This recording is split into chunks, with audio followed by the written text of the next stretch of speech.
Campanha da Fraternidade Ecumênica. Cristo é a nossa paz.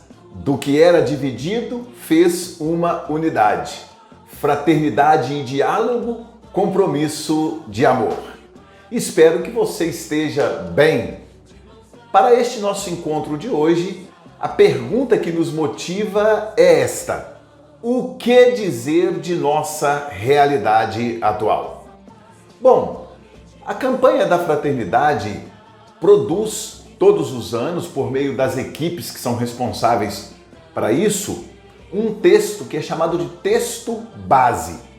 Esse texto adota uma metodologia bem clássica. Ele é dividido em 3 partes principais: a parte ver, a parte julgar e a parte agir. Na parte ver, é feito um levantamento da realidade estudada naquele ano. Na parte julgar, essa realidade é interpretada, sobretudo, à luz das Sagradas Escrituras. E na parte agir, são apresentadas situações concretas, como sugestões de ação para o encaminhamento, para a colocação em prática daquilo que foi refletido na campanha. Este ano não é diferente. E nesta parte, na parte do ver, o manual da campanha da fraternidade, o texto base da campanha da fraternidade, aponta algumas questões para as quais nós não podemos fechar os olhos.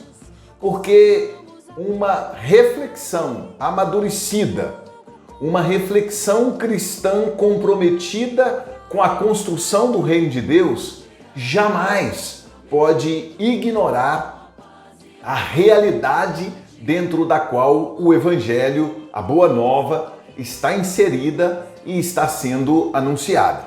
Daí então, o texto aponta para uma série de questões muito graves, muito duras da nossa realidade atual.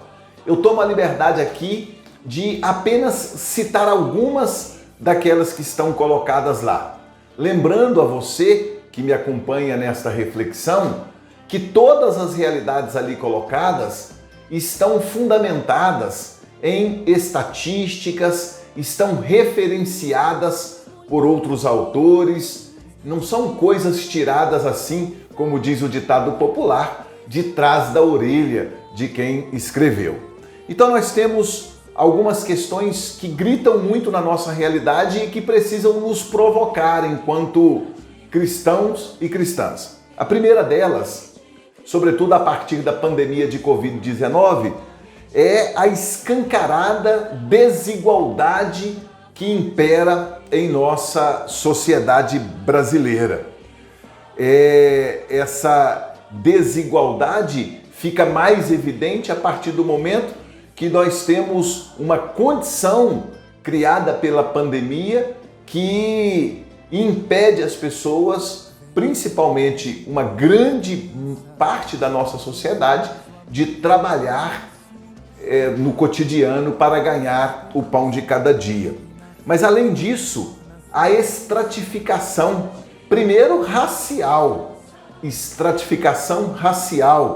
porque embora formal e oficialmente nós vivamos num país onde está garantida a igualdade entre as pessoas, como diz aquela bonita música, alguns são mais iguais que os outros. E nós temos aí um grande problema de ordem racial, uma estratificação econômica e, claro, uma estratificação social.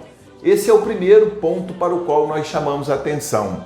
Depois, o texto base também relata o crescimento da cultura da indiferença e da falta de empatia. Esse tema ele vem reaparecendo nas campanhas da fraternidade de anos anteriores, né? E nós precisamos nos tocar com relação a isso. Essa cultura da indiferença nos faz ficar alheios e apáticos com relação à realidade que grita à nossa volta. O aumento do desemprego e da pobreza não só por causa da pandemia, porque o desemprego e os índices de pobreza já estavam crescendo antes do aparecimento da Covid-19. O desvio, e aqui uma dimensão bem profética, o desvio de dinheiro da saúde, da moradia, da educação, da geração de emprego e renda para o sistema financeiro, fruto de algumas políticas adotadas pelos governos que acabam levando a esse desvio de um dinheiro que deveria servir para promover a igualdade social e é utilizado para aprofundar a desigualdade. O aumento da violência em todos os âmbitos, mas sobretudo o aumento da violência contra a mulher e aí mais ainda contra a mulher negra e contra as populações LGBTQI+. Esse ponto também muito importante. A campanha da Fraternidade Ecumênica levanta a voz para dizer que não concorda com práticas de violência com quem quer que seja. E também não concorda, evidentemente, com práticas de violência que têm aumentado com relação à população LGBTQI+. A prática de necropolítica, um conceito bem recente que indica as práticas do Estado que escolhem pessoas para morrer, escolhem pessoas para viver e se torna indiferente com relação à morte. Nós temos exemplos disso na nossa história recente, onde líderes políticos do nosso país parecem adotar esse tipo de prática necropolítica. A morte de ativistas de direitos humanos. O texto faz referência ao fato de que o Brasil está entre os países de top de linha no que diz respeito a não tolerar pessoas que lutam pelos direitos humanos.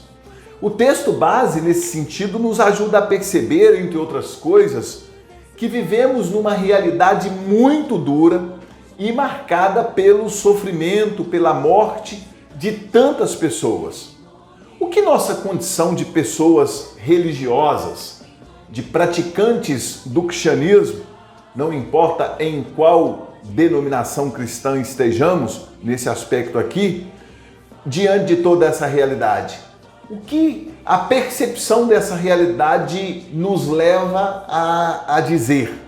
Será que Jesus, aquele Jesus que caminha com os discípulos de Emaús que estão entristecidos com os acontecimentos, com a violência pela qual o próprio Jesus tinha passado, será que aquele Jesus que não foi indiferente à dor daqueles discípulos ficaria indiferente à dor, ao sofrimento e à morte de tantas pessoas que estão aí sofrendo e morrendo em nossa sociedade?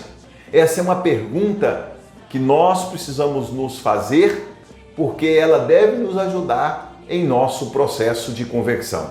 Em outras palavras, você está aí muito afim de aproveitar a Quaresma para experimentar a sua conversão pessoal? Então, vale a pena se perguntar sobre isso. Um grande abraço, fique bem, que Deus te abençoe.